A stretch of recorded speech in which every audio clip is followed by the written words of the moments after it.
furono Filippo Birocchi e Giorgia Sproni, e poi passarono successivamente nelle mani di una famiglia Rodriguez e nell'immediato dopoguerra nelle mani di mio padre. Posso interrompere un istante? Qui vediamo i suoi ospiti che vanno da qualche altra parte, si allontanano da Sardara. Dove vanno? Sì, in questo momento credo che siano diretti a Villanova Forru. Perché Villanova Forru? C'è un feeling particolare, sindaco? Sì, c'è un feeling particolare col sindaco che io ammiro tanto per la sua capacità. E comunque Villanova Forru è molto interessante, è una meta piacevolissimo per le escursioni che organizziamo per i nostri clienti. Questa in particolare dove è fatta, signor sindaco? È un centro di ristoro situato dentro il parco archeologico.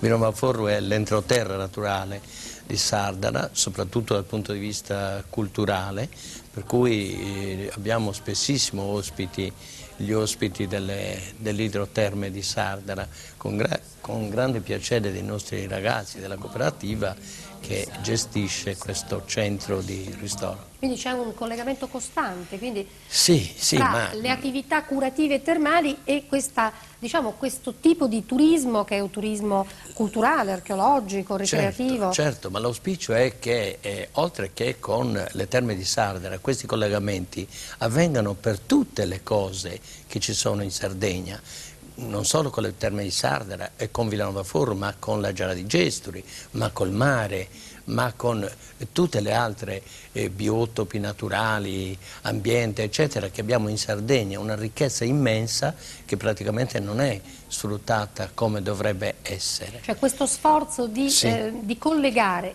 un certo tipo di attività con altre, per esempio col turismo, con il viaggio, con la conoscenza e con la cultura, bisognerebbe, come dire, allargarlo. Quindi... Certo, però il miracolo sta avvenendo perché già è nato un consorzio di comuni. Questo in Sardegna è una cosa importantissima, abbiamo cominciato in 4, adesso siamo in 9, ma la stessa Sardara e noi con Sardara insieme a San Luri e ad altri comuni ci dobbiamo unire proprio per creare un itinerario molto vasto, perché solo così possiamo avere prospettive di sviluppo, in altro modo è molto difficile.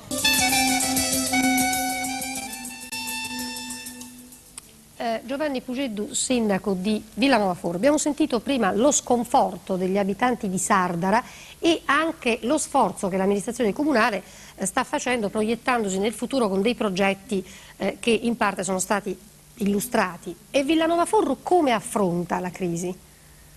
Lei ha sentito i ragazzi di Sardara e pensi un po' che responsabilità abbiamo noi amministratori.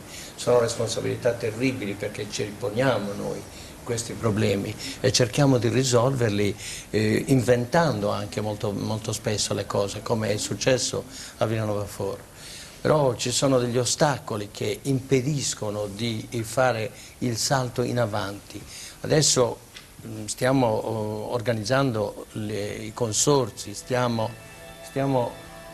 stiamo coalizzando insieme, però come si fa a fare turismo quando c'è la viabilità che c'è in Sardegna? Come si può con le strade che abbiamo realizzare? Queste meraviglie che stanno scorrendo ma per vedere quelle meraviglie, per esempio, da Villa Simius ci vogliono quasi 24 ore di viaggio. Quindi tutte le zone della Sardegna, Villa Simius, che so, Teulada, Chia, Nora, Pula, sono dei ghetti, sono delle zone che non hanno comunicazioni interne. Ecco perché noi da amministratori non solo ci interessiamo dei problemi culturali e della crescita del territorio, ma ci interessiamo anche dei problemi generali. Ha capito perché io, lui e tanti altri amministratori siamo nel comitato per la 131, che è poi un comitato che riguarda tutta la viabilità. Ci siamo dentro proprio perché noi sappiamo e siamo coscienti che non può esserci sviluppo nel modo più assoluto senza la viabilità. E stupisce che questo non l'abbia ancora capito la Sardegna.